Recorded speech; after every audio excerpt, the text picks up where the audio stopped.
We always just start out yapping, and then, the bit comes to us. That's true. Like visions from an angry god.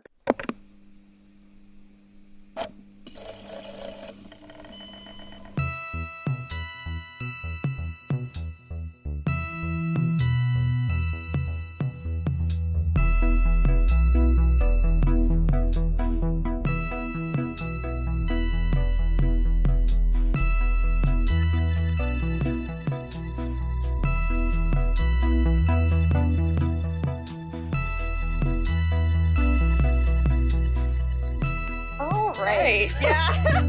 Welcome back to the Kill Your Normie podcast. Hi, we guys. Go deep on geek culture and nerd culture and pop culture. Mm-hmm. I'm not getting this intro right. No. And go deep on the things we love because yes, it is that deep. Woo. Yes, this episode's big juicy. Big juicy. Oh, this is a topic we wanted to cover for a while. And it was hard for us to focus because it could span into like a bunch of different. Yeah, we have a whole bunch of different episode ideas now. Yeah, now because we're just like there's so many different like aspects to this conversation, but yeah, this is an overview. Yeah, this is an overview. If you want us to get deeper, let us know. Mm-hmm. But yeah, this is the episode on mainstreaming fandom. This is something we wanted to talk about. Do not be confused with the commodification of fandom because that was another thing we wanted to talk about and we've mentioned in previous episodes. It's two different things. Two different things. That's similar. Different episode. They're cousins. Yeah, this is not that episode. This is a very different thing. This is more about the culture, not so much the money. But yeah, it was very interesting kind of like going through this point in time and talking about now and then. Yeah. We wax nostalgic about a lot of stuff. But yeah. It's for a reason. It is for a reason. Yeah. But before we get into that, let's start with headshots. Headshots and hyperfixation. Yay. Alright, you want to start? Yeah, so I did, while I was at the theater last night, I was seeing Back to the Future on tour. The Tony Awards were last night. Who won? Maybe Happy Ending won the Best Musical category, which is the new musical with Darren Criss, which is about robots. Ooh. He plays a robot, which initially I was, like, on the fence about seeing, but now that, like, I don't know, now I'm interested in seeing it. It's at the Belasco where we saw How to Dance in Ohio, which it's a beautiful little theater. It is a very nice theater. I got really excited because, Oh Mary won, did it win Best Play? No, Purpose did. But Cola Scola won for Oh Mary, Best Actor in a Play. So a male presenting actor won for playing Mary Todd Lincoln. Yeah! Which, again, like, Cola Scola identifies as kind of gender queer, gender fluid. But yes, very much male presenting actor. Playing Mary Todd Lincoln won the Tony last night. We got a Hamilton 10-year anniversary performance. Which was neat. You watched that. I missed half the performances because I was at the theater. Yeah. You were watching another performance. I was watching another performance. So, I mean, like, if you're gonna spend Tony Sunday doing anything, going to the theater is definitely the best option. And luckily, the theater near us where they tour, like, Sunday shows are so early in the evening because they have them at 6:30. It's crazy. So, like, I got home with a good, like, hour and a half left. Yeah. To watch. So I was very happy. Michael Arden won for directing maybe Happy Ending, I want to say. Yeah, he was good. I love Michael Arden. He's Quasimodo in the Hunchback musical. Love him. Okay, so have I heard him on the soundtrack then? Yes. Yeah. He's got a good voice. Yes, he is. We love Michael Arden. But yeah, he's mostly known for directing now. So yeah, that. And then today the new Ironheart trailer came out, like the full-length trailer came out. I am very hyped to see that. It's directed by Ryan Coogler, who's known for Wakanda Forever. So, like, I have high hopes for this. If you are out here hating on Ironheart, go away. Go away. Go away. Just say you hate women and go away. Say you hate black women and go away. Just say you hate black women and go away. Yeah. For me, I have a couple of headshots and a couple of hyperfixations. So my two headshots is one, we got our new cast for the new generation of Love Live, which is very, very interesting. The new generation is going to take place, instead of being in like a real high school, it's going to take place in an online high school, which is going to be a very different direction for the series, but I'm excited to see where it goes. And the other news we got is that we're getting Persona 4 Revival. It should have been Rewind, but it's Revival, Persona 4 Revival, so a full HD remake of Persona 4.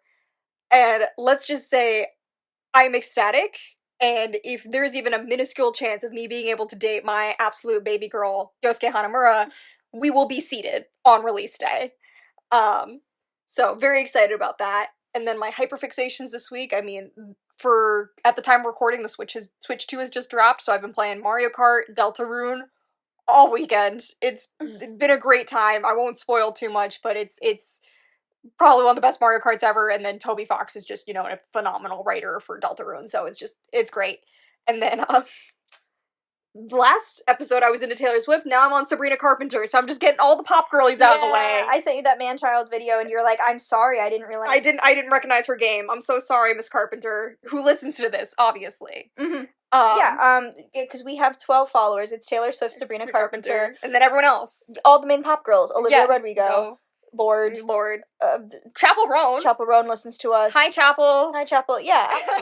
Yeah, it's all the main pop girls listen to us. Those are our 12 We love followers. you. We love our pop girlies. But yeah, I got really into Sabrina Carpenter, like, over the past 24 hours. So, that's been fun. I'm so happy for you. Yeah. I'm glad that you finally accepted Sabrina Carpenter as your Lord and Savior. No, not that far, but she's good. She's very good. Fine, like one of your gods. Yeah. Just one of them. Yeah, Juno. Oh my god.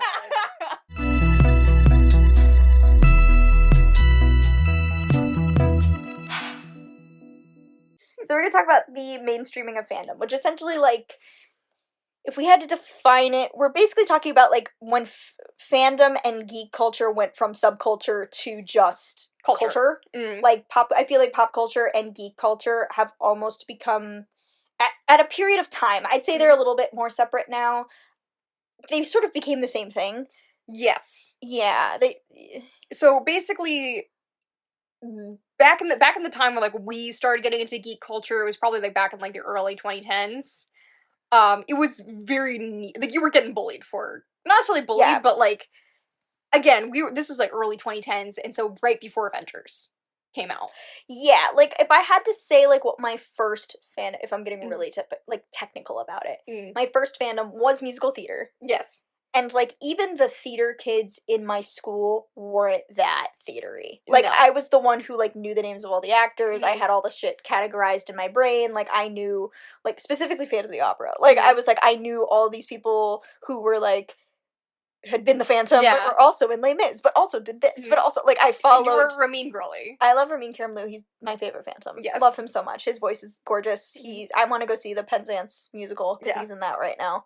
And I got to see him as Valjean when I was 17. Yeah, like, that was... It was there. Like, I don't think I knew the word hyperfixation yet, and also, like, the ADHD diagnosis was fresh. Yeah. So I don't think I knew, like, what that was, and that was fandom. But yeah, it definitely started, and then high school Tumblr stuff, like, when two hipster kids in my English class made me get a Tumblr. Yeah. That's what introduced me to, like, the wider internet side of things. I did read fanfiction.net, though, before I ever found Tumblr. Yes. Because I wanted to find some Phantom of the Opera fanfiction, and people wrote sequels and stuff, and I was like, let's go. And then you got Love Never Dies. And then we got Love Never Dies. And listen, the original London version is very gorgeous to me. Everything that came after that is an atrocity. But still, Andrew Lloyd Webber, please hire me. Yeah. For me, it was, like, my first real fandom, I would say, was, like, and again, I was a child, Club Penguin, which I was really into Club Penguin, like, it was my special interest for a good chunk of time.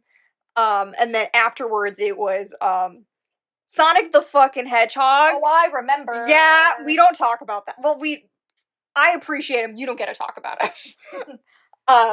I do appreciate the Sonic franchise nowadays, but, like, that was, like, back in 2010 where, like, Chris Chan was a thing, so, like, Sonic was not cool back then.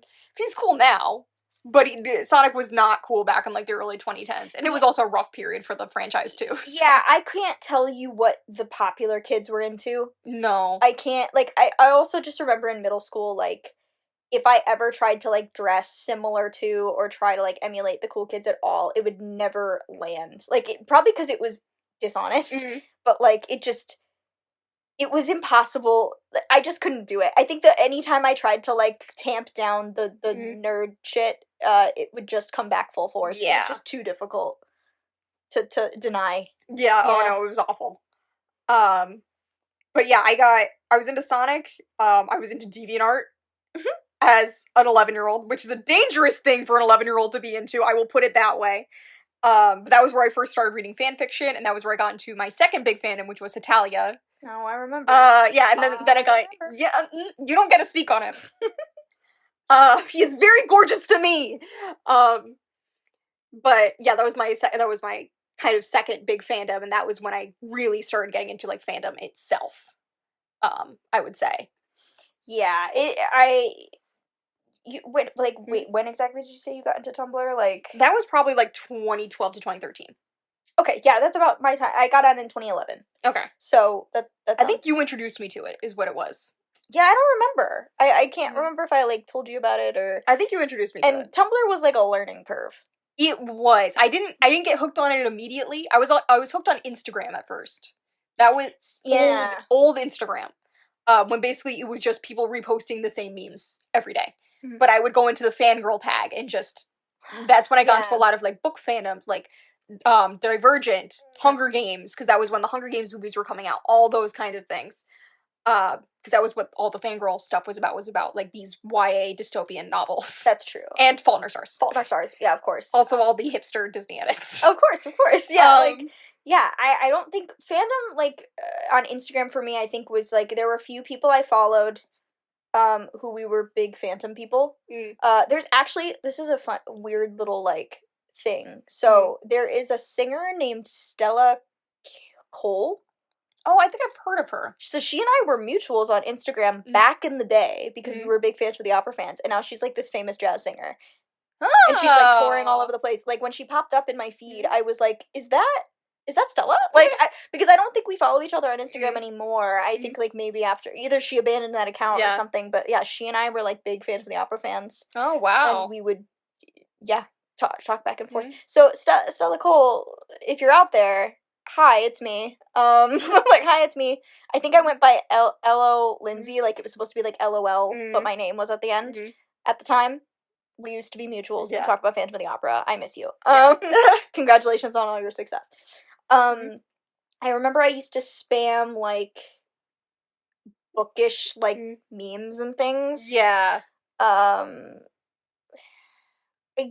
don't really consider, like, Instagram to be, like, I think I expressed more fandom on Instagram during my, like, Doctor Who days. Yeah. I moved to Tumblr and then I kind of never looked back from Instagram, and now trying to go back to Instagram, I fucking hate Instagram. But yeah, Tumblr, I moved to Tumblr basically like 2013, basically right before I entered, probably like at end of middle school, I entered Tumblr. And early Tumblr was a place. It was great. It was a great place to be. It was the place to be. Huge fandom culture on there. I mean, you were either a fandom blog or a hipster blog, and there was a rivalry between them. Now everyone has both. Now everybody, kind of has both. Yeah. I still love Tumblr to death. Same. It is definitely different, but I think we can get into, like, what it's like now, like, a little bit later, but, yeah, those were kind of, like, the places. I was definitely there during, like, peak Super Hulock era, just, like, when everybody was not taking themselves very seriously, it was a lot of, squee was still very much in the common vernacular. Or glomp, yeah. People were still calling things lemons. Lemons. Actually, I didn't really see much of that when I was on there. But I didn't read a lot of, like, really smutty things. Yeah, I didn't either. So I didn't really have any need for that system. Yeah. But, I used to read fanfiction.net. Yeah, same. Yeah. Like, and also because fanfiction.net had an app, so I could read it on my iPad. I never read it on an app, I just read it on the browser. Read it on an app. When we went to Hawaii the first time, I spent the entire vacation reading this very, very long Hetalia fic. Yeah, I have memories of these, like, very novel-length, long John Locke fics I'd read in high school. Like, I have very fond memories. Yeah, so, like, that, we were there during its peak, and I miss it every day. I do think there are some things that have improved and some things that have fallen off. Take me back to the night we met. Truly. So, yeah, like, we were kind of talking about, like, that's kind of the beginning of when geek culture just sort of became pop culture, because several things happened. Because we also had a lot of like decentralized platforms.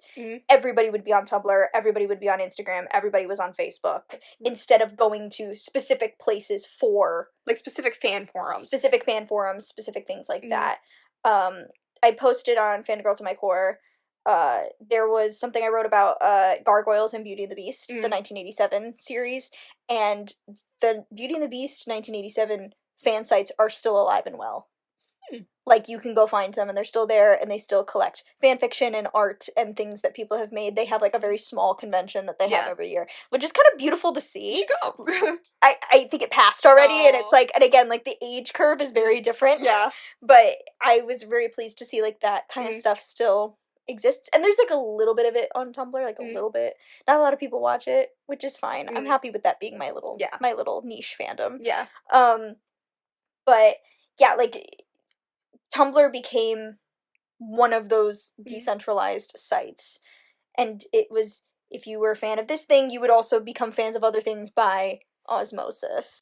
And I do find I still kind of find things by osmosis, like, because people on my dash get really into something, and then I will just be like, your enthusiasm for this thing makes me want to go find it, and that's how you end up with Super Hulock. Yeah, oh my god, Super Hulock. For me, nowadays, it's harder to find things by osmosis, but, like, we'll get into that in a bit. But, like, back in the day, yeah, I was getting, like, that's how I got into Attack on Titan, was because it was really, the first season had been airing at the time, and so, like, everyone was talking about it. One of my earliest, like, Tumblr icons was, like, someone's doodle of Mikasa. I've switched Tumblr blogs several times, though, so I've lost a lot of my old content.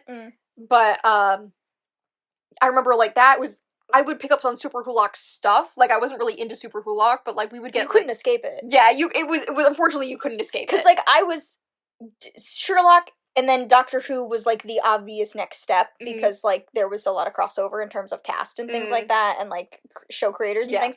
Supernatural, like, I, again, knew about by osmosis. It took me a good few years to finally sit down and watch it. And, like, it was after 2 attempts. And now it's, like, your biggest one out of the 3. It was the one that lasted the longest, and then, Doctor Who I got back into recently, and then that finale just happened, and that was questionable, so... If I had to count on my, like, how many, you know, times I've had, like, big fandoms of mine have really controversial endings, and it happened to all 3 of the things that I like, I was like, are you kidding me? So, yeah, I mean, I will agree that this Fallout is not nearly as bad as, like, Supernaturals or Sherlock's, but, like, the fact that this Doctor Who finale was really divisive, kind of crazy. I'm just like, man, I just get back to it, and now it's like... Now we're fighting again! Now we fight again, yeah. It's Mom and Dad are fighting again. Yeah, so it's very interesting, but yeah, it was, like, obvious next step. Also, it was either Super Hulock or it was Sherlock, Doctor Who, and Merlin. And Merlin was the one that didn't stick for me. Well, you're not really a fantasy person either. Yeah, I've come to realize that about myself. Yeah. Game of Thrones was also a big fandom at the time. I didn't really follow it too much on Tumblr, but I ended up getting into it in its later seasons, unfortunately. Because my dad watched it, and so I just kind of got into it through osmosis through him. And we actually watched the last season together.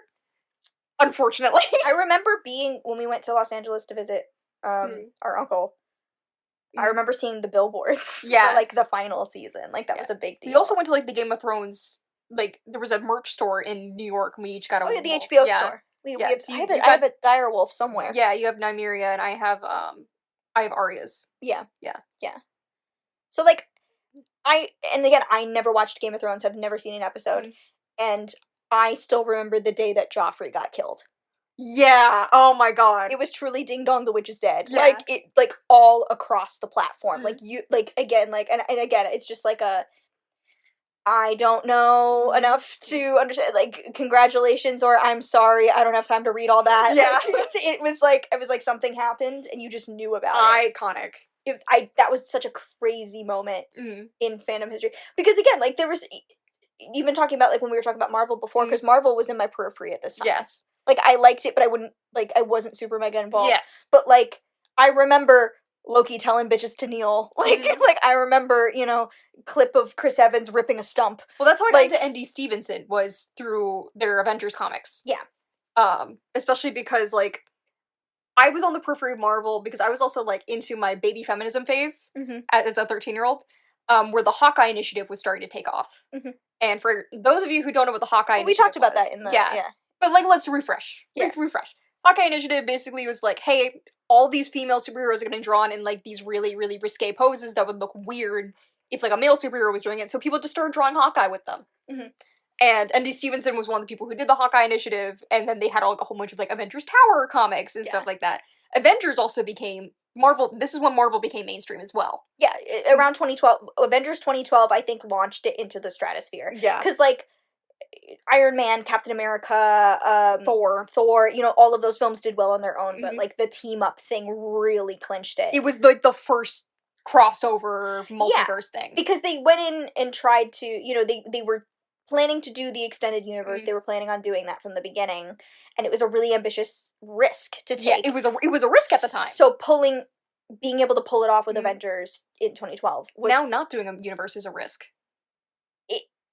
I would say no. Yeah, but like, yeah, because different conversation. I do think, like, the success of the MCU is because Kevin Feige's at the helm. Like, he knew what he was doing, and I actually kind of appreciate that he has been here this entire time and hasn't tried to pass it off to other people. Yeah.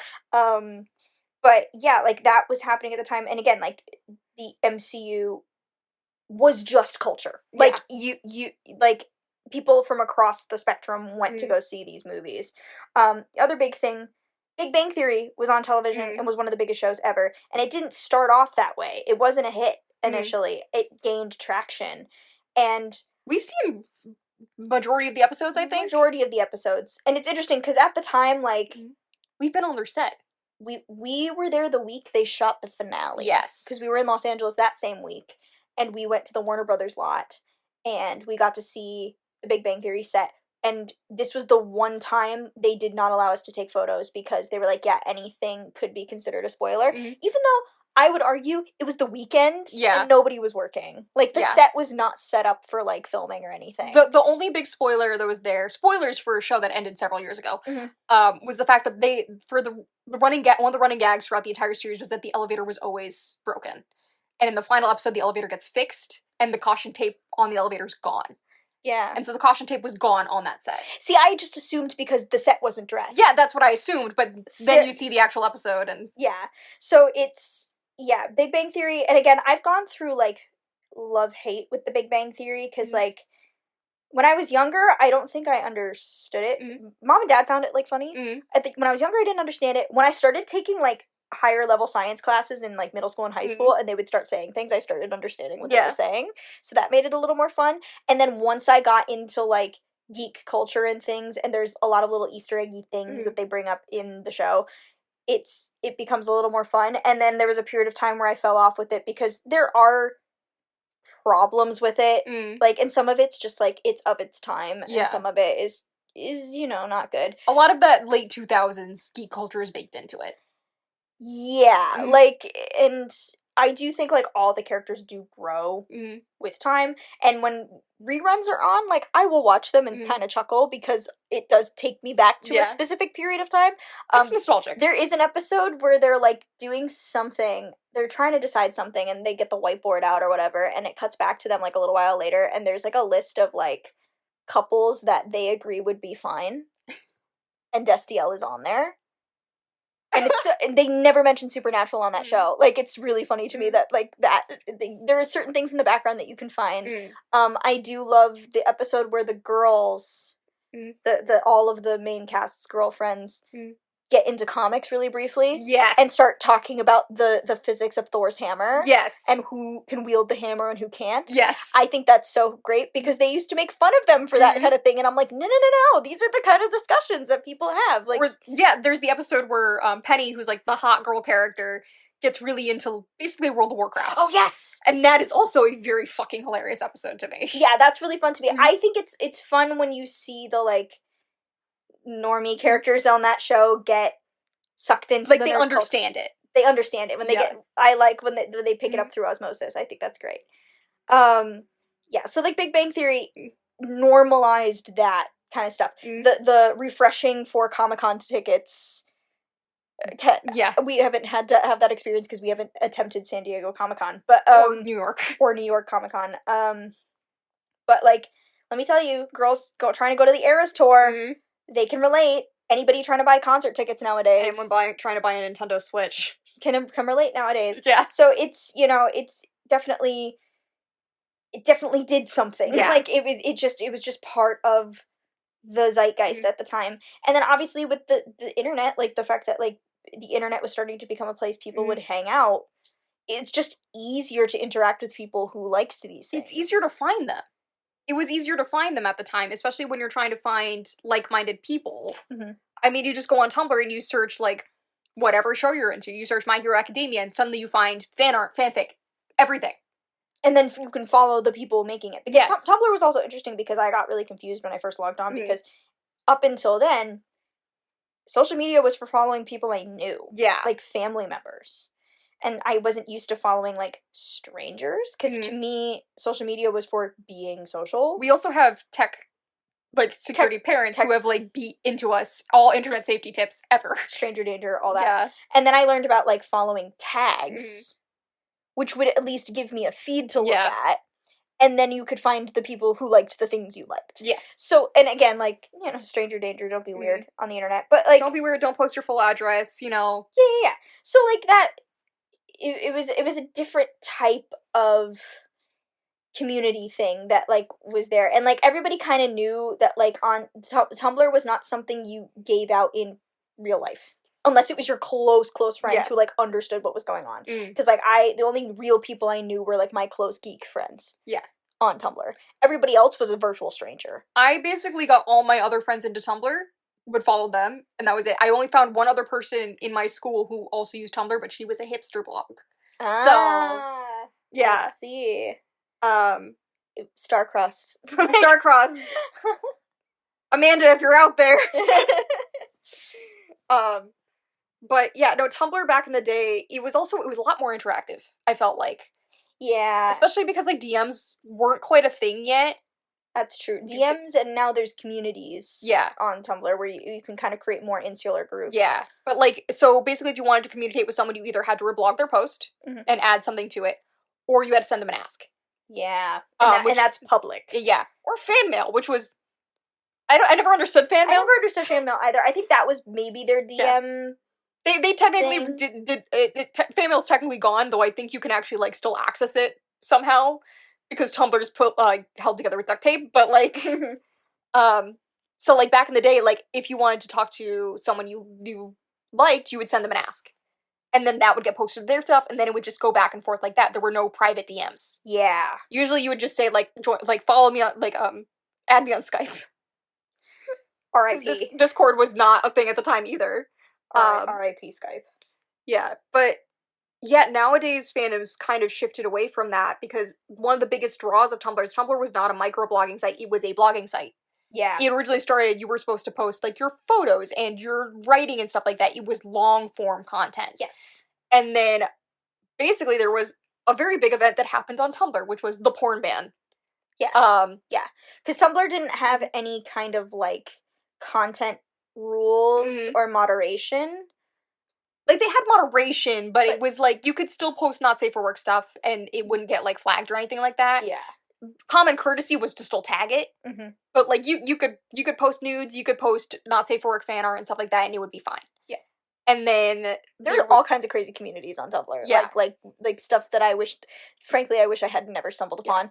But, like, back in 2018, they had some run-in with Apple's App Store, and they had to shut down, basically, any not safe for work content. And that ended up with a lot of blogs getting terminated, because if you made side blogs, it would cause your main blog to get terminated as well. So a lot of people got nuked, and then everyone just got freaked out and went to Twitter. Yeah. And I did move to Twitter for a little bit. I still had my Tumblr, but I wouldn't use it as much because all my friends had moved to Twitter. Yeah. And Twitter fandom is a very different place than Tumblr fandom. Oh my god, yeah. I was the opposite and clung to Tumblr. Yeah. And Twitter... Tumblr was a ghost town. I quit Twitter in 2018. I actually did the opposite. So I clung to Tumblr, despite the porn ban, and got rid of Twitter because I just got so sick of just the behavior on there. When I went to Twitter, I mean, the issue with Twitter versus Tumblr is that Twitter, again, is short-form content, and it's also, this was when it was just starting to get algorithm-driven. Whereas Tumblr is very much timeline-driven, so basically everything is done in reverse chronological order. I remember, like, when I would get home from school, I would just scroll to the point where I'd stop the previous day. Whereas Twitter will constantly feed you new content. And so it's a lot easier to find stuff, but it's also a lot easier to get sucked in. And it's also not very good for, like, posting, especially, like, long-form content like fics and stuff like that. Like, this is an argument that I would get in with my friend, not an argument, a discussion I would get in with my friend, because she loves Twitter fics, which basically people would post a couple sentences in each tweet and it would be a thread. I hate them, because I'm just like, it's not a good way for me to read fic. Like, I would say just combine it all and put it on AO3. But she's just like, no, I like them because they're quick and they're bite-sized, and I'm just like, I don't like that. I like having the long-form media in front of me, and sometimes sometimes Twitter's good for a quick hot take, but that's also to its detriment. Yes. To fan culture. And again, with the short-form content, you're de-incentivized to make longer stuff. You're de-incentivized to make, like, these big illustrations. You're de-incentivized to make these long fan fictions, because a lot of people aren't going to click off the site. Yeah. So Twitter fandom basically began to kind of consolidate fandom together. It's also very, very easy to just get harassed on there, because, again, short-form content, you can't explain yourself well, because people will see the top tweet and not read the thread. Right. So there was lots of instances of fandom harassment, people getting harassed off the site. Again, that's also, Tumblr was not a place where you would find a lot of actors or people in the industry. Yeah. Like, major people in the industry. Twitter, you can just @ Taylor Swift and literally anything. Yeah. Or any company or any actor in anything. And there's a lot of stories of actors getting run off Twitter or run off Instagram. Yeah. And so that's also an issue with this short form content, where everything was too accessible and everything was too short. Yes, that's kind of like what I was saying before to you when we were setting up this episode. I was like, one of the big issues also with the mainstreaming of fandom is like all of a sudden, like, the line between the creator and the fan got really blurry, especially with the move to Twitter. Yes. Because, again, like you said, nobody in the industry really was on Tumblr, and, like, I was saying to you, like, in the Sherlock fandom, for example, if you're, like, a big gag at the time, because shipping had somehow made John Locke specifically, had made its way into the zeitgeist somehow. Like, just, when they would interview actors from the show, Sherlock, it would come up, because they would kind of hold this up and be like, isn't this weird? Isn't this weird that people are doing this on the internet? And, like, the gag would be to show explicit fan art on television. Yeah. I don't know if they were ever asking artists for permission to do that. Probably not. Second of all, they would make them read, like, erotic fanfiction for funsies. And when that would happen, that would be, like, embarrassing. Yeah. Like, now there are some people who, like, want actors to read their fanfic. Like, there's a weird blurring of boundaries here. And for anyone who doesn't know, if you send your fanfiction to a writer, they legally can't read it. Or, like, not necessarily they're legally not allowed, but if basically there is a possibility of copyright infringement of your fan work by accident if they read it and get inspiration from it. So just don't do that. Don't do that. Don't put them in that situation. Don't do that. Yeah. I actually have to say, like, when I went to the Supernatural convention last year, Mark Sheppard, who played Crowley, and he's also been in Doctor Who, he's been in Leverage, he's been all over. Like, he's almost completed, the Super Who-Lock trifecta. If he had guest starred in Sherlock, he would have done the hat trick. But there was somebody asking questions about Crowley as a character who was like, what do you think he would think of such and such a thing? I forget what the exact question was, but he would always say, like, write your own fanfiction. He's like, write your own fanfiction. He's like, I don't know. I just know what, like, the script was given to me. Like, I don't... It starts and ends there for me. Yeah. Like, it's... Like, and I kind of appreciate the candor. Like, he was nice about it, but he was just like, he's like, write your own fanfiction. Also, he just gives the vibe of, like, I'm here, you nerds are here. Yeah. Like, I'm here to get paid. Yeah. Like, and I appreciate the attitude. Boundaries. I appreciate the boundaries, Mark Sheppard, I do. Also, that man cannot sit still. He would just, like, pace the convention hall. and sit in front of me and, like, hang out. Like, it was, I have pictures. Really? Yeah, he would just paste something. Did you say hi? I did not say hi. He was a few rows in front of me. I have pictures of him. He stood next to Elle. Elle sent a picture to me. But yeah, it was, I respect when, like, actors do set boundaries with fans. Anthony Mackie's a great example of that because there was something going on during, I think it was still 2020 or 2021. He gave, like, an interview and he gave an answer to a question, I forget what it was, where people were like, no, like, he understands what the fandom would do if he said something else. Yeah. He understands the operation of it and is acting accordingly. And I was like, fully respect. Yeah. Fully respect that. Because, like, it's crazy out here. It is crazy. Yeah. I mean, Tumblr's been guilty of this too, because there was, like, the Peter Pan worker at Disneyland. Oh, spieling Peter Pan? Yeah. Yeah. For those who don't know, there was a period of time in mid-2010s Tumblr where there was a specific actor who played Peter Pan in Disneyland that everybody just became obsessed with. Like, just that specific guy who was playing Peter Pan. I don't know if he just did a really good job. Like, he was great. Like, I remember him being everywhere. I think people just thought he was attractive. That too, probably. But yeah, he got, like, a little stalked. He got a little stalked. Yeah. That's very strange. Don't do that. Don't do that. Don't do that, people.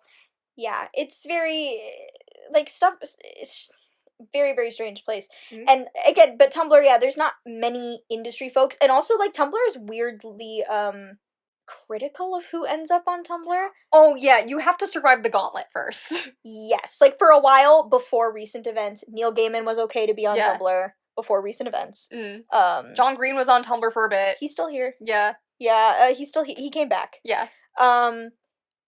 Who else? She played Lois Lane. Oh, no, she didn't play Lois Lane. She played Wonder Woman back in the day. I know exactly who you're talking about. Linda Carter? Linda Carter, Linda Carter is on Tumblr. She's allowed. Doug Jones? Yeah. Who plays all the monsters in every Guillermo del Toro movie? Is allowed. Yes. Like, there's a certain type of celebrity who's allowed. I feel like if Alex Hirsch was on Tumblr, he'd be allowed. Yes. Taylor Swift was on Tumblr for a while. Yes. We miss you. Yeah. Taylor, who obviously listens to this podcast, we miss you. So you just said, like, oh, you can @ Taylor Swift on Twitter. You could @her on Tumblr, too. Yeah. She's not going to see it. She's not going to see it. But it's, yeah, like, there's very certain people. Ryan Reynolds tried to come to Tumblr. And people were like, no. No. You don't choose Tumblr. Tumblr chooses you. Yeah. You can't just show up here. Will Wheaton's on Tumblr. Yeah. He was one of the first few people I followed. Yeah, he's allowed. He's allowed. I can't say I love his blog. He's on thin ice, but, like, he's allowed. I can't say I love his blog. Yeah. He's not really there to be a Tumblrite. No. A Tumblrina. He's really just there to kind of post whatever. But, yeah, so you go from Tumblr, long form, GIFs, photos, art, metas, and then you go to Twitter, which is hot take of the week. Yes. Main character of the week. And then we transition, mostly in 2020, to TikTok, which becomes short form and video. And quick dopamine. Like, Twitter was a dopamine machine already. If Twitter is, like, cocaine, TikTok is heroin. Yeah. I would agree with that. Yeah, TikTok is heroin, because, like, especially they have, again, one of the major perks of TikTok is they have this finely tuned algorithm that basically can, like, tell you what you're interested in before you even know you're interested in it. Yep.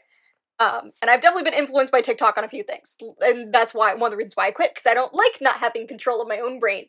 But in 2020, that was actually when I got on TikTok, and that's when a lot of people got on TikTok, because it was a way to have human interaction when we could not have human interaction due to lice, as we're gonna call us. Why are we calling it lice? I don't know, it's fun. COVID. COVID lice. No. But, because of jaundice, everyone was on TikTok, interacting with each other, and that was how people got their social interaction without being on there. And since everyone was at home, everyone caught up on all the stuff they were watching, and so then everyone started looking at new stuff, and then everyone was talking about the new stuff, and that basically created the more mainstreaming of fandom. There was also kind of a regression. Yes. And I talked about this last week, too. where everyone retreated into the things that they loved. Yes. As teenagers, because like I said, the Twilight girlies came back, Mhm. the One Direction girlies came back, the Supernatural girlies came back, like stuff that was, and Supernatural ended in 2020. Yes. Like, so like stuff that was kind of considered maybe like defunct fandom, all of the sudden came back around. The biggest one for me was the Danganronpa fandom came back in full force. Because Danganronpa is a psycho fandom. I say this with love as a Danganronpa fan, is a psycho fandom. All their media ended in 2016.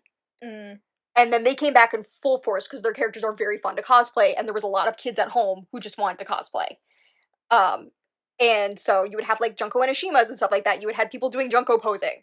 And just that came back in full force, and my Danganronpa obsession came back in full force that summer as well. So like, yeah, like I went back. I think I went like back into my Supernatural like obsession too, because like even though like the show was on and I was still watching it pretty regularly, I would fall in and out. Yeah. And I went like full force back into Supernatural, especially because it was ending that season. Yes. I was like, I can't believe it's ending and there's a pandemic. Yeah. I mean, bought like a bunch of Captain Marvel stuff, like. Yeah, like I went back into that, and then there were certain things that were like old that I got into. So like I watched all of How I Met Your Mother the first time. Yeah. In 2020. I watched a lot of New Girl for the first time in 2020. Yeah. Even though we did watch a bit of it when it was on the air. But like just some stuff that I had missed. I watched all of The Newsroom, the Aaron Sorkin show, for the first time in 2020. Like there were certain things that like became part of my like fan identity that only happened because I was locked up. Yeah. The weird thing for me for COVID was the fact that, like, when we talked about, like, the mainstream of fandom in the 2010s, it was mostly Western fandom. As in, like, your superheroes, your, long-form television, all that kind of stuff. 2020 was the rise of Eastern fandom in the West. Specifically, anime, video games. Specifically, like, JRPG type games. And that was very, very strange for me as someone who had been into anime for a very long time beforehand, where it was just like all the stuff that I was made fun of for liking in middle school and high school, and all the fashion I was made fun of for being interested in, all of a sudden it was cool. All of a sudden, like, it's not kawaii fashion anymore, it's cute core. All of a sudden, like, everyone's cosplaying Danganronpa, all of a sudden everyone's Junko posing, all of a sudden everyone likes Vocaloid, all of a sudden everyone likes, Reichi, not Jubiphonic, apparently. But it was a very surreal time for me where it was just like, oh, I'm cool now for some reason? Yeah. Without doing anything? Well, it was interesting because even like with things like cottagecore, Dark Academia, these different aesthetics and phases, that was something as a person with ADHD who would go through different hyperfixations. Because when I would be into something, everything around me would have to sort of match it. My outfits, my like, what other things I was consuming, things like that, it all had to sort of match. So I would almost felt like I didn't have like a solid like outward identity. And again, I just grew up and learned that that's called a hyperfixation, and it happens. Like, and I just gotta ride the wave and be like, fine. But like the fact that there are people who were putting these things on almost like costumes was really crazy to me. I was like, stuff that I thought was very strange and odd, and like cottagecore in particular, because you're just like, I'm pretending I'm like a princess out in the woods and blah blah blah blah blah. And I was just like, I thought that was weird for me to do as a grown adult, and now it's just like, that was also stuff that, like, casual. That's also stuff that started on Tumblr. Like, those kind of aesthetic blogs started on y'all are, this is stolen valor. But like, that's true. That's very true. It was weird. Just like seeing like all this stuff that I was really, really into, all of a sudden it becomes popular to like now. And I don't know if it maybe was just like because of where we were, but then again, a few years later you were seeing like, oh my god, remember what we did in pandemic? It was so cringe. Yeah. Like, remember when I did like I had super thick eyeliner and I had the dyed hair and the bunny hat and stuff like that? That was so cringe. And I'm just like, but you were happy, weren't you? Yeah, I think that's the big thing that people sort of forget. So when we talk about like mainstreaming fandom, there was a section of our document that we talked a lot about. I called the section the style in which it's presented. The reason why, and this is not just a 2020s thing, this was a 2010s thing as well. People will complain about the writing of some of these properties at the time. So we talk about, like, specifically, it's a very Joss Whedon-esque way of talking, or people will refer to it as that just happened. Like, that kind of self-referential. He's right behind me, isn't he? He's right behind me, isn't he? Like, the self-referential, very self-aware, very Deadpool way of... Very Buffy. Buffy's like that, but, like, it's very, like, we're self-aware, and we have to show you we're self-aware. And very Tony Stark. Very Tony Stark. Everybody kind of was, like, talked like that. Which, like, at the time, no one really batted an eye at, and I think it was mostly because comic books and genre fiction and things like, there's a sincerity to it, that gets a little bit walked back when it's adapted. And it was definitely, like, at the time, I think the thing that made it appeal to a wide audience was the fact that they were just like, see, it's not lame. We're cool guys. Yeah. Like, I mean, obviously it worked. It must have not felt forced for, you know, actual cool people. But, like, looking back on that time period, because everyone complains about that dialogue style now and that writing now. But it's also kind of annoying because right now everyone's very cynical. So when people do try to do sincerity, people dismiss it as saccharine and just, you know, like, just not good. Like, it's so it's kind of like, I don't know what you want. Do you want cool guy, you know, no, you know, not one single serious, genuine moment, or do you want genuine sincerity, which you may find cringe? Yeah. That's a good thing. It means you're vulnerable. Like, it's... And, like, I can argue... You can even, like, there's even media that does both, and it is well-liked, because Toby Fox is, like, a master of this in Undertale and Deltarune, where he's, like, goof, funny, we're not taking this seriously at all, and then hits you with a gut punch. Yeah. I think, like, something like BoJack Horseman, I think, walks that line really nice. Yes, BoJack Horseman as well. Yeah, walks it. I think, and again, it depends on who the creator is. Sometimes they can walk that line. Super nice. But also, if you think back to something like Lord of the Rings, which is about, like, you know, 20 years old now, those movies are incredibly earnest. Incredibly earnest. And very, very healthy, like, portrayals of masculinity. Yes. Very healthy. And very different portrayals of masculinity, too. It's not all one super buff guy. I mean, you have Legolas, who's fairly masculine. Yeah. But he's still Legolas. Yeah, like, there's certain things, but, like, the friendship between Frodo and Sam, like, that's... Aragorn. Everything about Aragorn. Everything about Aragorn, too. Like, it's just... And again, like, I'm not even a huge Lord of the Rings person, and Mom threw the movie on one day, and I did get hooked for a good 45 minutes. Like, had not seen the first third. Yeah. And, like, got hooked because I was just like, man, these guys are really endearing, like, to watch. And, like, it's very, very, again, very sincere.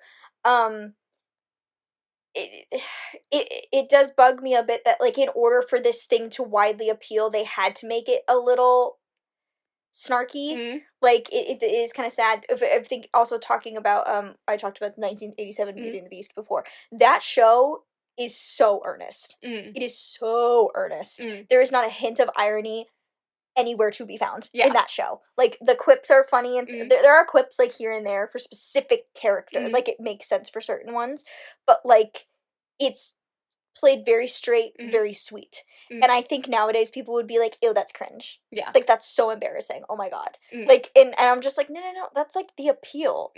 Like, why do you think so many women flocked to this thing? Yeah. Like, it's two people who, like, love each other and will, like, say it. Like, and God it's... forbid people like each other. Yeah, it's... Yeah, I think that was a big proponent of that time, and why maybe it was so successful is because they didn't commit to the actual thing of it. And I do think it is kind of annoying when they do try to do what the genre fiction thing is known for. So, like, for example, like, the Marvels. There are some, like, goofy moments in that.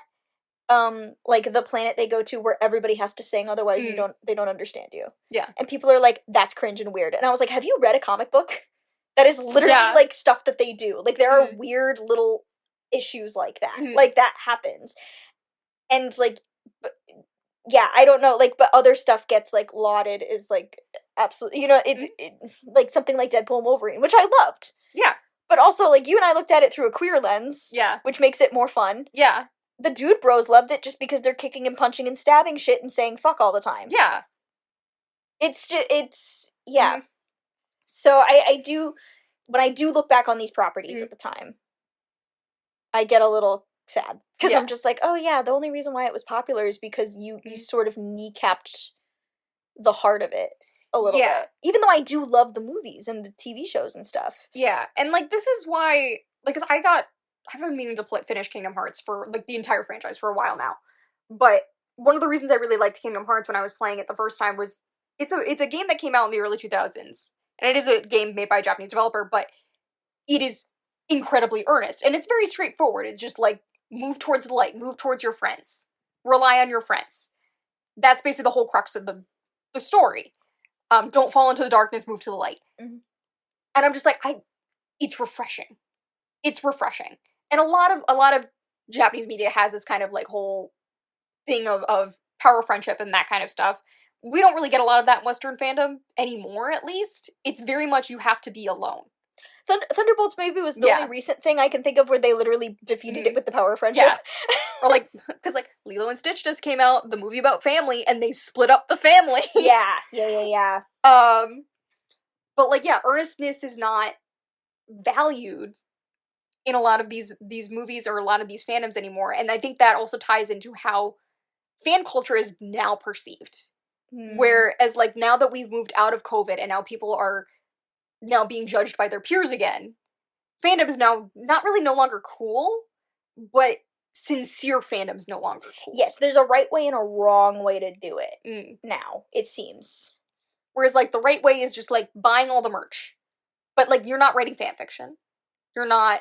See, it's interesting because, like, I've seen, like, reading fanfiction's okay. Yes! Reading fanfiction's okay, because I've seen some very, like, very normal-looking girls online. Girls who I would not think would even know what Archive of Our Own is.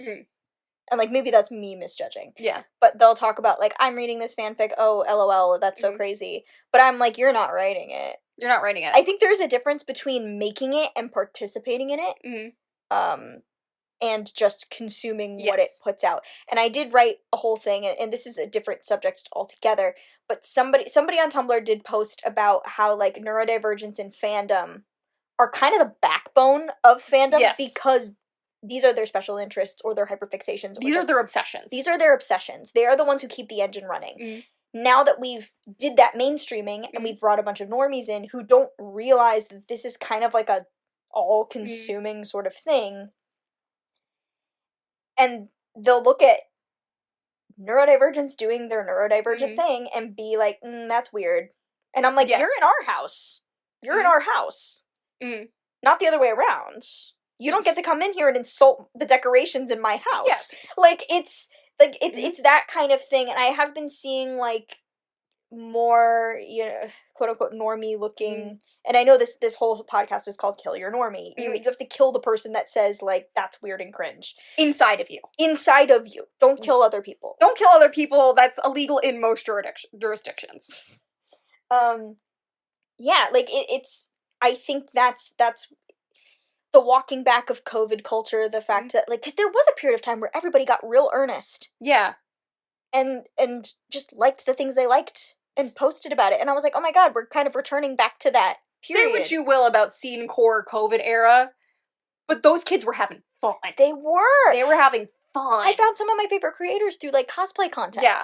And, like, people who would, like, dress up as their OCs and actually made me care about their OCs, because I used to not really care about those until I saw them done TikTok style. Yeah. Weirdly. Because, like, this girl was playing her OCs. And doing little TikTok shorts and things that, like, would happen. Like, yes. I was like, now I'm invested. I would go read this story now. Because it was presented to me in a way that helped me connect. Yeah. And, like, she still kind of does it. Like, obviously, now that we're all busy again, like, you can't be as in it. But, like, that gave me, like, so much hope. I was like, yeah, this is, like, the kind of stuff I used to do. Like, growing up, I loved that. And now it just feels like we are, like, walking it back. And trying to be like, well, I'm a fan, but don't worry, I'm, like, not crazy. Like, yeah. But no, you're allowed gotta be crazy. Sometimes you need to be a little crazy. Sometimes you need to be a little crazy. Have good boundaries. Yes. I do think when I say, like, I'm a fan but I'm not insane, what I mean is I am not threatening creators, I'm not asking invasive questions, I'm not attacking other fans. Because, like, again, I have fans I disagree with, for sure. There are things, like, in fandom, specific to me, that I'm like, I do not care for that. You do not see me picking fights. Yes. And also, I think the beauty now with, like, Tumblr communities or whatever, like, I have, like, a very specific view of a certain character's sexual orientation, and unfortunately, the majority of what I get is not in line with what we believe to be canon. Like, this character just happens to be a victim of typical, like, shipping culture nonsense. So I found a group where we all just agree. Yeah. And I'm like, cool. Like-minded people, and I can ignore the rest, and I can just block tags, and I'm not out here starting fights. It's... Yeah. Well, it's kind of like, I mean, one of the fandom cultures that I've been getting really into recently is, like, self-shipping culture. And, like, self-shipping culture is, like, one of the things where people are just, like, basically everyone who is a normie fandom person basically is, like, self-shipping is cringe. And I walked in this fandom, it's just a bunch of people just being like, this is the guy I like. He isn't real, but I love him. And it's literally like that one meme of, like, the little kid just being just like, I like playing with trucks and toys, and someone else just saying, I hate you and I hope you die. And I'm just like, no, I'm kind of like the fact that, like, that section of fandom is very, like, we're very insular, and we're just like, this is our thing, this is what we do, this is how we engage with the fandom, and it's just like that. It's just there, and, like, we're very, very good about boundaries, and again, there are some crazies out there. There's crazies everywhere. Yeah. But, like, the fact that, like, because it is so unpalatable to the normies, it makes it such a great place to be. Yeah. That's what I was kind of, like, talking about, even, like, when we were talking about Thunderbolt a few weeks back, where I was just like, oh, if we return to, like, just fandom Marvel, I said I wouldn't hate it. Because I do think sometimes the commentary from the Peanut Gang makes it less fun. Like, people who don't get it, and it's the same thing with, like, actual fandom culture, not even the thing itself, the thing you're a fan of. Like, when you bring in people who don't get it in the first place, and they're like, but I want to play. And I'm like, well, you have to learn the rules. Yeah. That makes it less fun. Yeah. So sometimes I like when you all of a sudden are just like, okay, people aren't going to get it. I'm not going to try and make you get it. I do think you run into problems when you try to make them get it. Yes. I do think we run into issues there. Especially, like, we're running into the whole, like, people asking, like, Martin Scorsese, is Marvel, cinema, or whatever. Like, I'm just like, why do you care? Why do you care? Like, why do you think why do you think Martin Scorsese, like, would even, like, think about that kind of a question? He's, like, too busy trying to make Goncharov's remake. Yeah, exactly. So, like, it's... there's just certain things where they try to make everybody like the thing, otherwise they feel weird about liking it themselves. I'm just like, that's your insecurity talking. And I think the mainstreaming of fandom, again, is, like, taking something that's really niche and then putting it out into the spotlight where it's not really for everyone, and then it sort of gets torn to shreds, and then it's, like, kind of embarrassing to like because everybody knows about it now, and you're just like, but you don't understand. And, like, rather than me trying to convince you that it's normal and fine, I'd prefer you just don't know about it at all. Yeah. I mean, I kind of feel that way, because I just for my headshot I said Persona 4 is coming out for Big HD remake, and Persona 4 is a game that causes a lot of discourse due to two very specific character arcs, which I will not get into. But while I'm really, really excited about Persona 4 because it's one of my favorite games of all time, I am worried about what the reaction is going to be to these two specific characters. And I'm wondering if, like, are there going to be rewrites to try and mitigate fan reactions, or what? Because if you even mention the characters in a sentence, there can be riots in your comment section, and I'm just like, I would love an HD remake. I would love an HD remake, especially if they just, the Yosuke romance was programmed, just put it in there. However, I'm just like, if it's going to cause this much infighting, again, and now it's with people who don't actually understand what the original text was, I don't know, I'm cautiously excited, but I'm just like, what if you just gave it to me and then not everyone else? Yeah, it's, and people on the outside of this may be like, oh my god, why do you care? Or like, this is so annoying, they don't have a life. This is the kind of stuff that kind of annoys me, because like I told you, I had that conversation where I like pointed out, I was like, oh, this thing looks like X-Men, and the person was like, I haven't seen X-Men, and I was like, oh, you should, you're missing out. And I meant that genuinely. Yeah. Like, I had a good time watching the X-Men movies. Are they all great? No.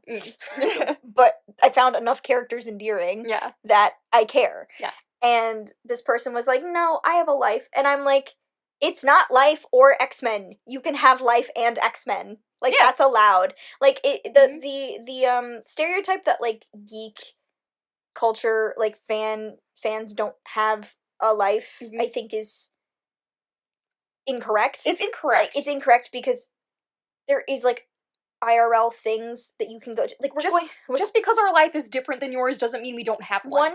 Like, that's the thing. Like, and there was a period of time, because, like, a lot of people that I grew up with in fandom treat it now as a thing of the past. They're like, oh, it's something I used to do when I was a cringy teenager. Yeah. And I would, like, kind of think to myself, I'd be like, oh, am I, like, not grown up enough? Like, am I not, like, am I, is this something I should have grown out of? Is this, whatever. And I was just like, I don't know. I can't imagine not wanting to be a part of a good story. Yeah. And, like, I don't understand, like, what's wrong with that. And also, like, fan culture has existed forever. It's always been a thing. Sherlock Holmes. The freaking Star Trek ladies who were like, they were trading fan fiction in binders and having, like, housewife meetings. Yeah, like, these were people with, like, children and husbands, and, like, there was a book I read recently. It's, like, not super well known. It might have been self-published, but it was called Fangirling Armitage. The actor Richard Armitage from Lord of the Rings. And this woman has a son, has like sons, and like is technically considered an adult and has an adult responsibilities and has a husband and everything. And she and these grown women would like fangirl about Richard Armitage, and they would like go, like, if they found out he was filming nearby, they would they went to go see him do like a play reading, even though they didn't even like theater. They just went for him. And they were like really respectful. Like there was a point, like, he was off the lobby somewhere, like doing like a private event or whatever, and I think one of them went up to like someone guarding the door, basically being like, hey, if it would be okay if he could come out and say hello. Like, a bunch of us came like specifically to see him, and he did. He came out and he was really nice. Like, it was hardcore fandom of a person, but it felt not weird. Like, it was respectful. Like, they just genuinely admired his work, and I'm sure they probably thought he was cute. You know, whatever. But like, yeah, it's again, these women are considered like too old for this. Like, and I'm just like, it's not. I don't think there's an age limit on it. Yeah, I don't think there's an age limit on it. Well, the thing is, my friend's mother apparently is like really, really into Legend of Zelda, and their mother with an adult child. So like, you don't grow out of fandom. And I also think this is also a misogyny problem because men are allowed to like geeky things far into adulthood. Yeah. Women are basically, as soon as you hit your 20s, it's where's your kids? Yeah. Where's your kids? You should be spending all your time with your kids. Maybe my fanfic is my kid, okay? Okay? Well, even, like, I do see some criticism of, like, male nerds or whatever. Like, it depends on who it is. Yeah. But, like, you know, the guys with their big nerdy offices or whatever, I'll see, like, occasion. Like, there are certain types of girls who will criticize that and be like, no, that's not a high value man, blah blah blah blah blah. And I was like, okay, if he treats me nice and like, okay, more for me then. Like, if he's cute, treats me nice, likes all the same things I do, and we can go do these things together. Yes. Like, go do, conventions or movie premieres or all these different things together. Or cosplay. Great. I don't understand what the problem is. And I like to think, like, especially for me, I love a little fashion moment. I love getting dressed up. I love makeup. I love like, doing my hair and like whatever. But I also love, cosplaying and doing stuff like that. Like like it's that thing of like, you can be hot and do this as well. We contain multitudes. Like, we do. Like, I'm a 10 because of the autism, not despite it. Yes, exactly. And it's just, I don't know. You gotta embrace the cringe. And I think the mainstreaming of it made it harder to do that. Yes. And I think part of it also has to do with the fact that, like, art nowadays is considered content and not art in itself. Like, no one, there's a perception that no one makes art for the love of the game anymore. It's just for engagement or for money. Mm-hmm. And again, capitalism is a thing. But the fact that, like, there could be this community of people who just, they like this one character, and so they draw so many pictures of themselves smooching that character, and that's it, and they're not doing it for any money, they're not doing it for any personal gain, it's just, I just like this character. That fact is so wild to a lot of people under the system we're currently living under. The fact that people could put all this effort in for something that has basically no outcome, other than personal joy. Yeah. And I think fanfic's the same. Fanfic's the same. Because, like, you have a lot of people who will just, like, they'll post a fanfiction and they won't update it for a while, and then there'll be a certain subset of people in their comments who will just be like, when are you updating? When are you updating? When are you updating? When are you updating? And it's just like, they're not engaging with the piece. Yeah, they're not engaging with the piece. It's great that you're excited for it, but there's also respectful ways to be like, if you ever made another chapter, I would read it. Yeah. Because, like, I've definitely posted things where it's just like, hey, love this fic, this was my favorite part. When you next post a chapter, I will be there.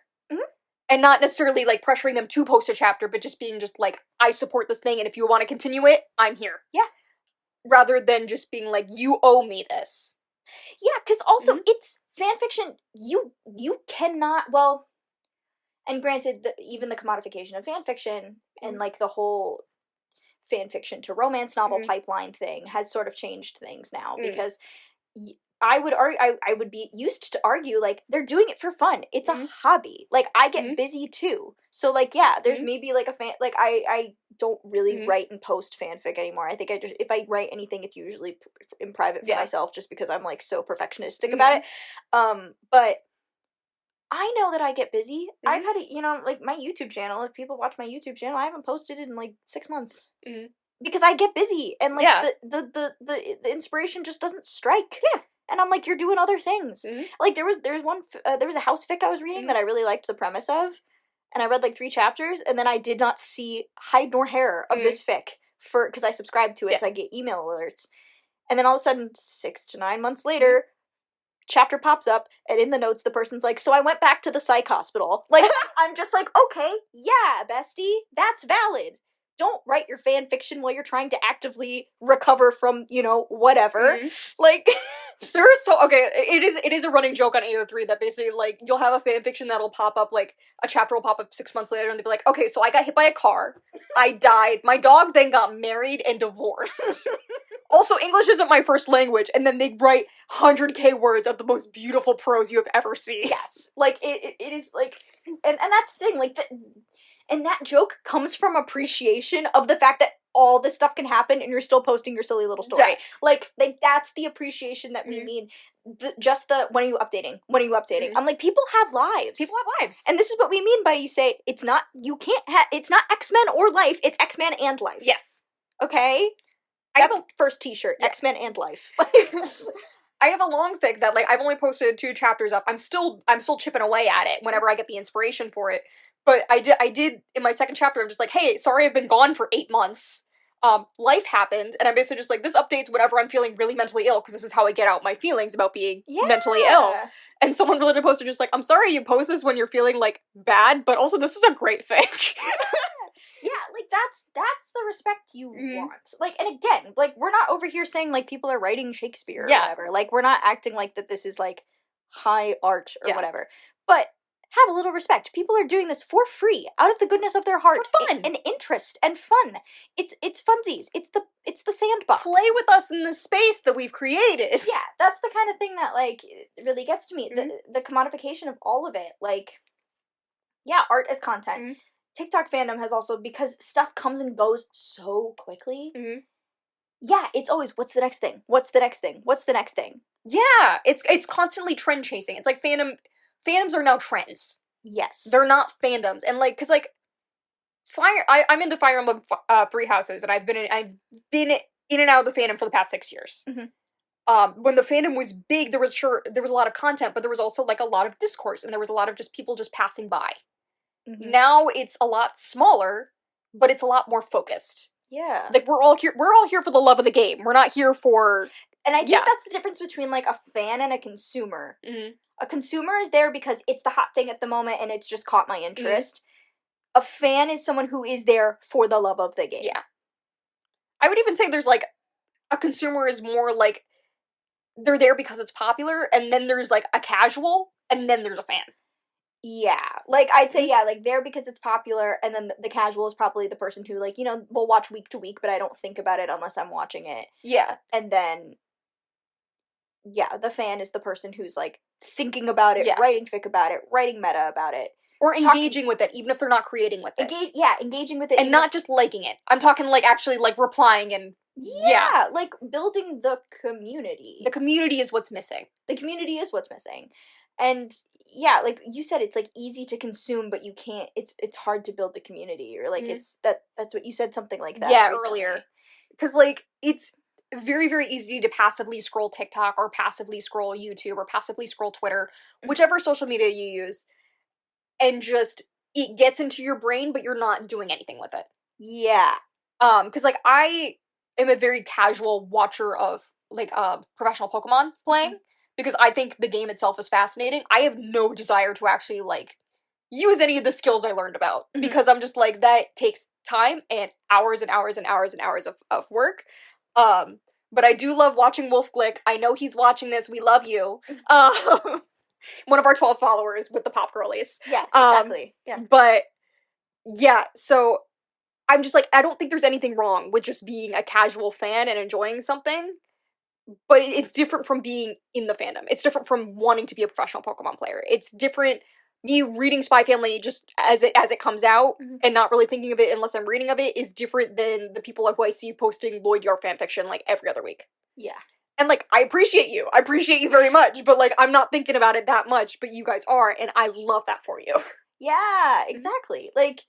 And again, there's, like, I was saying to you, like, there are fandoms that, like, for me, fandoms are kind of seasonal for me. Like, right now, I'm on my Marvel shit, just because there's just stuff happening with Marvel right now, and, like, the future is looking, not bright, but enough to make me, you know... It's a glimmer. It's a glimmer. And obviously, Ironheart's coming out this month, and, you know, that's the next stage, and, you know, we got Fantastic Four next month, and things like that. So, like, I'm, you know, in the Marvel stuff. Also, just... trying to get into X-Men and things like that in prep for Doomsday, has opened some new doors for me. Yes. So now, I've discovered I really like Wolverine. Like, really, like, original Wolverine, not just X-23. Yeah. Even though X-23 I love. But, like, I really love Logan as a character. And I find, like, winter, late fall time, that is Sherlock hours. That is Sherlock hours, that is, like, lamplit streets, and, like... It's because they live in London and it's foggy all the time. It's foggy all the time. But also, like, last year, my theater did a production of Jekyll and Hyde. Not the musical, the play. And that gave such hardcore, like, Sherlock vibes that it just sent me screaming back to the hyperfixation. Yeah. Also, Sherlock was airing in January, like, on TV. Yeah. So I was like, woo! Basically, I said to you, I was like, if I have a sweatshirt for it, I'm a fan. Because I have a house sweatshirt. Yeah. I have a Disney one. I've got a Kate Bishop one. I've got a Bucky one. I've got a Sherlock one. I've got, like, you know... For me, it's like, if I've gone out of my way to either write or draw something for it, then I'm a fan. Because, like, I literally have, Dimitri bracelets that I made that I was wearing, actually, earlier today, for Fire Emblem 3 Houses. And I have, like... I was really into Tokyo Revengers for a bit. I still love that piece of work. And I have, like...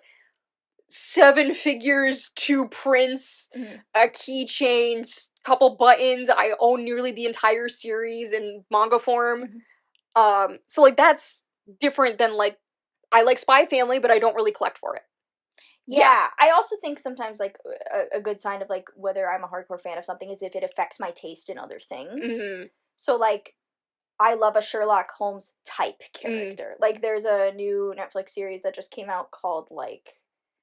something Q, but it is a Sherlock-esque character with, like, PTSD, and I'm like, I love a detective with PTSD, but it's not like, I'm not talking noir, I'm talking, like, you know, like, very, you know, Holmesian, very weird, probably neurodivergent of some flavor, like, I was like, love that, love a quirky little guy, detective, or, like, Doctor Who was really my foray into science fiction, like, I was not a science fiction person until Doctor Who, But a very specific type of science fiction, like the fact that Doctor Who is so colorful and visually stunning. Well, not always visually stunning.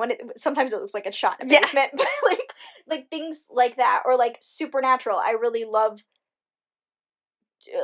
Like if I do get into any kind of urban fantasy, I love an Americana feel to it. I haven't found anything that quite captures the supernatural feel that isn't supernatural, but like I know what I look for in that kind of a thing.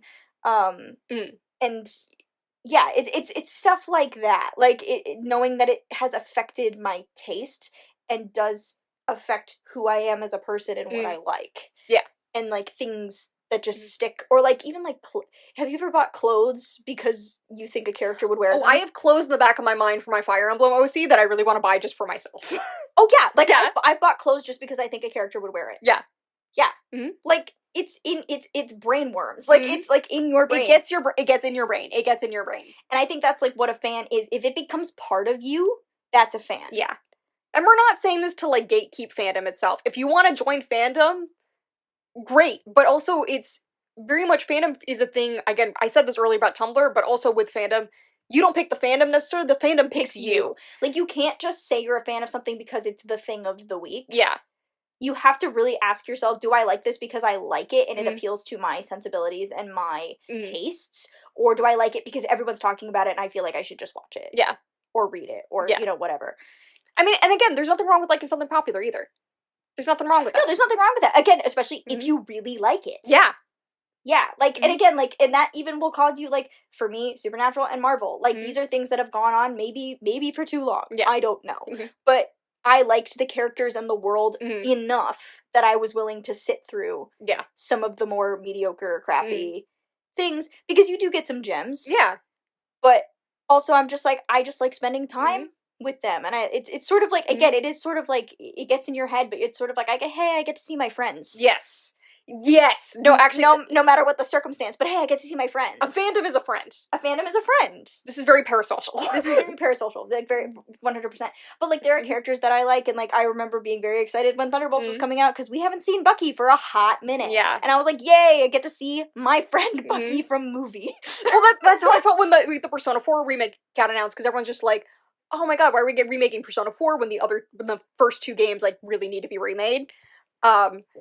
And I'm just like, however, consider this, I get to see my friends again.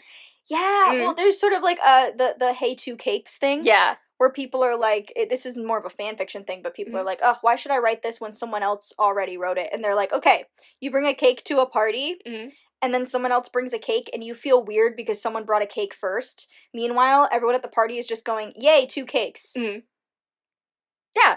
2 cakes. I actually noticed this a little bit, because one of the fics I write is for a rare pair, and I did notice, like, a little uptick in, like, fic that, like, appeals to me specifically in that rare pair, and I'm just like, yay, 2 cakes. 2 cakes!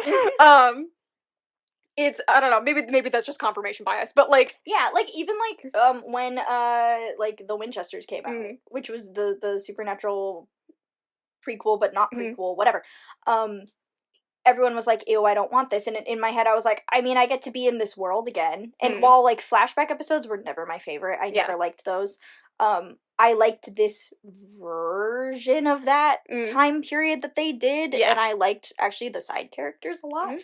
I would watch a spinoff with them, frankly. There was, like, bits of... I felt like it had, like, potential. Yes. I was like, oh, now, the ending, like, when it kind of revealed what the series really was... And I'm saying, go watch it. It's on HBO. It's 1 season, guys. Soundtrack was great. Everyone was like, ew, I don't want this. And I was like, I mean, on its own. And I do try to approach a lot of stuff, especially if it's part of a larger franchise, too, with... I try to treat them almost standalone and just be like, this is a show. This is a movie. It's what I've had to do with all these Sherlock Holmes adaptations that are coming out, where I have to be like, I'm coming to this with some... background knowledge, but it's an interpretation of this thing. Someday I will get you to watch Moriarty the Patriot. Yeah. You know me in anime. I know. But yeah, it's things like that where I'm just like, you just need to, it's don't quit your sports team because they're losing. Yes! It's that thing. And, like, and again, if you get to a point with something where you're like, I really don't like this anymore. Yes. Like, I don't agree with it. I don't care for it. It doesn't appeal to your taste anymore. You can leave. Drop it, for sure. If you're just out here because Marvel is not the hot new thing anymore, and you're like, oh no, like, we're not breaking box office records or anything anymore, I'm leaving because it's not like what it was. I'm like, then you're not a fan. Then you're not here for it. You're not here for it. You're not here for the right reasons. It is okay to outgrow a fandom. Yeah. It is okay. It's okay. But just, like, examine why. Examine why. Maybe you were never into it in the first place. Maybe you were just there because it was there and it was popular. Yeah. You know? But, yeah, because I feel the same way, because I was really into Genshin for a very long time. Oh, I remember. Yeah, you don't get to speak. I was really into Genshin for a very long time, and I still have a lot of affection for a lot of the characters that I do like, and I do follow their storylines when they do come out, but I don't consider myself really a part of the Genshin fandom anymore, because I feel like I've outgrown Genshin as it is, and I can't get back into it. And, like, even now, they're just about to do a huge lore drop with one of my favorite characters, and I'm just like, I can't bring myself to care enough to log back into the game. I will watch it on YouTube, and I will be fine. Yeah. But, like, I've downgraded myself. And I still read fanfiction from time to time, but it's not something that I'm, like, passionately pursuing anymore. And I have other things in that place, and that's fine. Yeah, people only have a limited amount of time in a day. Yeah. But there's nothing wrong with outgrowing a fandom. There's nothing wrong with liking something popular, but it's just, like, again, the fandom chooses you. The fandom chooses you. Yeah, you have to, like, really examine, like, what it is that draws you to these things. And sometimes people just don't like fandom. And that's also okay. That's also okay. You don't have to like fanfiction, you don't have to like fan art, just don't harass the people who do. Yeah, I think we're kind of getting to a place where I'm just like, I don't need everyone in the mainstream to like the things I like, but I do need you just to leave me alone. Like, when you don't like them. Yeah. Like, I get it.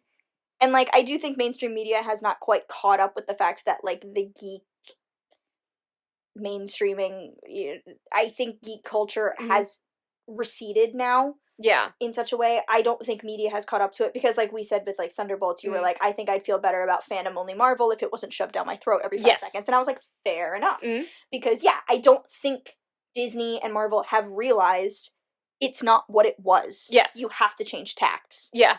So, yeah, I was just like, you need to try to appeal to the people that love it and care about it. Yeah. And again, line go up, money. We can get into that, and again, that's going to be a different episode. That's topic. A whole different topic. And I think we could even talk about, like, the culture war aspect of that in the commodification of fandom, because I think that does fall under it, where like certain people who are part of these projects end up falling on the sword because they're just shields, like, put there for, diversity points. But we'll get into that. We'll get into that in another episode. This thing is long enough. Yeah. And there's so much more we could say about this. Yeah, there's so much more we could say about this. Like, this is just a really broad topic. Yeah. The main piece of research kind of we looked at is Sarah Zed does a great video called The Rise and Fall of Geek Culture, which covers that time in the 2010s where it was just everywhere. Like, it was everywhere. Everybody liked a lot of the same stuff. It was the monoculture for a while. So we looked to that for timeline specific stuff. And guidance.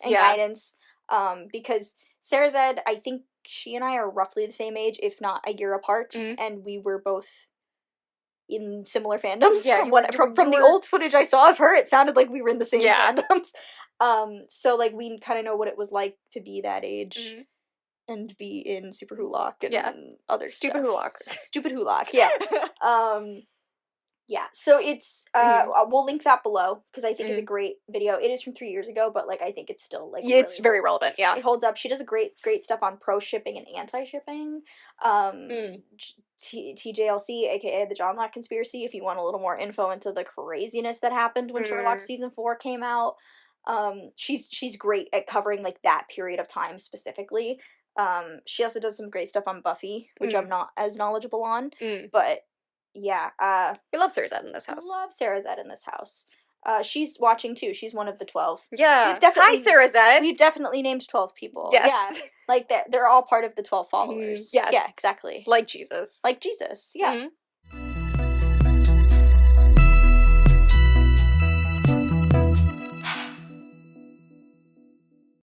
that was our episode on the mainstreaming of fandom. Like I said, this could be a bunch of little other topics. Which we'll probably cover in future episodes. Yeah, we've got a list. Overall, I don't think I will ever be out of fandom. I think I will always be a fan of something. I'm autistic. It has me in a chokehold. Well, same. I have ADHD, so it throttles us in different ways, but I don't think it's ever gonna stop. Just imagine that, like, handshake meme. The handshake meme, yeah. ADHD and Mhm. autistic people Yeah. liking fandom. Yeah, I can't imagine not wanting to be in a really good story.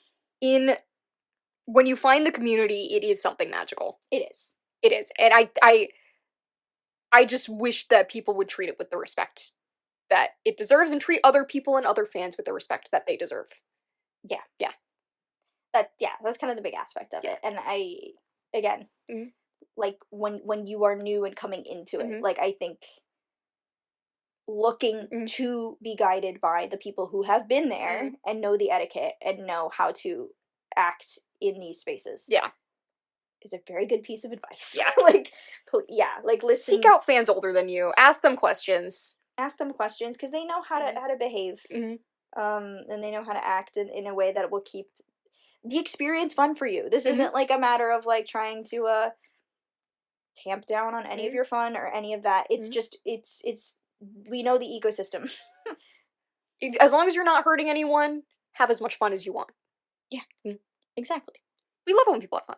We love that. That's the whole point. Kill your normie. Kill your normie. Kill your normie. Embrace the cringe. Embrace the cringe. You're cringe and you're free. Okay? Yeah, we love you guys. All 12 of you. All 12 of you. The Pop Girlies. Wolf Glick, and Sarah's Ed. Yes. We love all of you. We love our audience so much, made up of Pop Girlies and some YouTubers. Yeah. Alright, so we will see you guys in another 2 weeks. I don't even know what our next episode is. I think it's let me look at our schedule. Yeah. What is the next episode? We're gonna be talking about the newest Pixar film. Ooh, Elio. Yeah. Yeah. So we are going to be talking about that. And now when we headed into July, it'll be convention season and Superman season. We have a busy summer. I think it's really no sleep till August. Yeah, at really. This point. So, we will see you guys in 2 weeks. Stay cool, guys. Bye.